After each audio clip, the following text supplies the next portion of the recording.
All right, class. This is Mrs. Horman. I'm not at school today, but I'm still going to teach you a lesson. We did 4.1 yesterday, and we learned the like denominators method for dividing fractions. And we're going to continue on with that method in problem 4.2.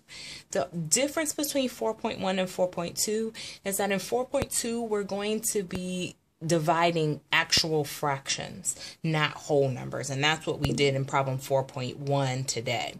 Okay, so in 4.2, we need to review our method, which is the like denominator method.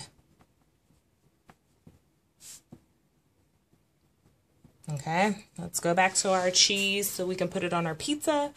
If we have 9 divided by 1/3, our like denominator method says that we give 9 a denominator of 1, make the denominators the same, so we use our golden rule. We end up with 27 over 3 divided by 1/3. We divide across the top, divide across the bottom.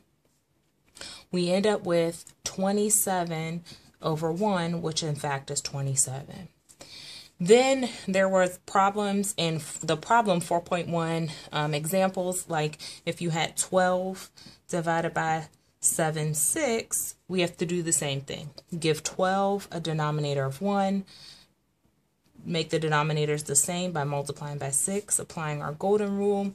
We end up with 72 over 6 divided by 7 over 6.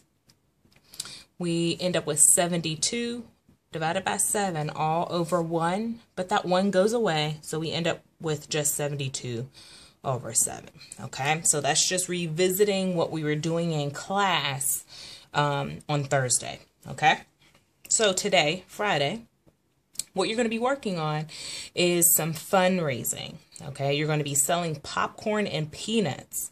And what happens, well, you're not going to be selling popcorn and peanuts, but that's the prize. So what's going to happen is you're going to have your teacher, Mrs. Lee, in the example, she is giving peanuts to be shared equally with the members of a group. Okay, so let's look at this. I'm on page 50. I'm going to read this, and then I'll turn the page, and we can look at this problem together. While figuring prizes for the games of their fundraiser, students and teachers face more fraction problems. Use written explanations or diagrams to show your reasoning for each part. Write the number sentence showing your calculation. So again, we have Miss Lee brings peanuts to share equally by members of groups winning each game. How much of a pound of peanuts will each student get in the given situation? So situation A1, and that's the one we're going to look at today. So we're doing problem 4.2, and we're looking at A1. So as we're looking at A1, it says that there are 4 students, and they're sharing a half a pound of peanuts. Now, ask yourself this question, okay? What's being divided and who's doing the dividing? Remember, the dividend is what's being divided.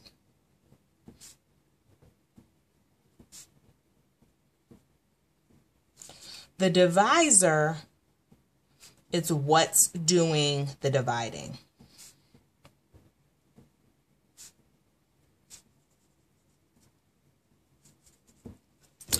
Also remember, when we're doing division, the dividend comes first, then the divisor. The result is called the quotient. We've been talking about this week. We've been talking about it before. We need to remember that. So what is being divided? What's being divided? Is it the students or the peanuts? I'm hopeful that you said it's the peanuts. So the dividend in this situation is the peanuts. And who's it or what's it being divided by? 4 students. So that's what's going to happen here.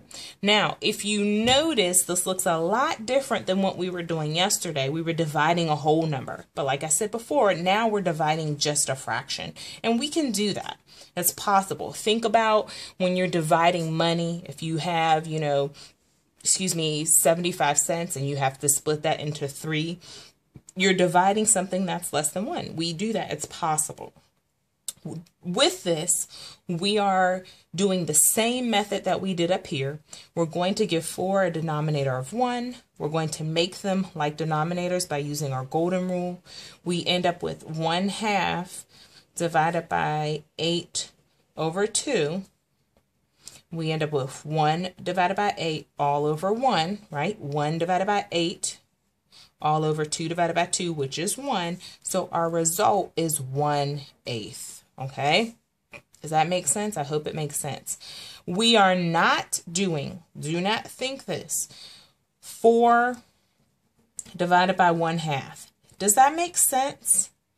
If these are the number of students, can we divide them by half?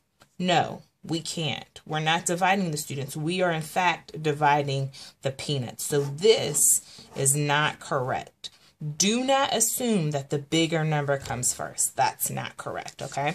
Let's do one more. Let's do A2 together, then you can move on.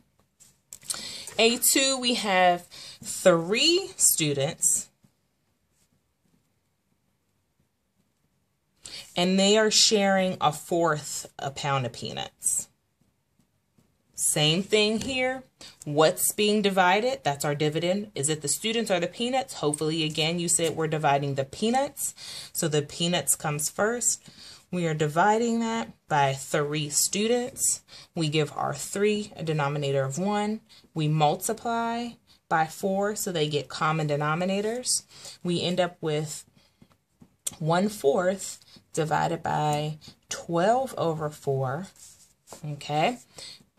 Our numerator is now 1 divided by 12 all over 1. We simplify that because that 1 goes away. We don't really care about that 1 to 1/12. Okay. You're going to do the rest of these problems the same way. Simplify when you can. Okay, work with each other, watch this video again. You will be okay. If you have any questions, I don't know if the sub will be able to help you, but you could potentially ask them.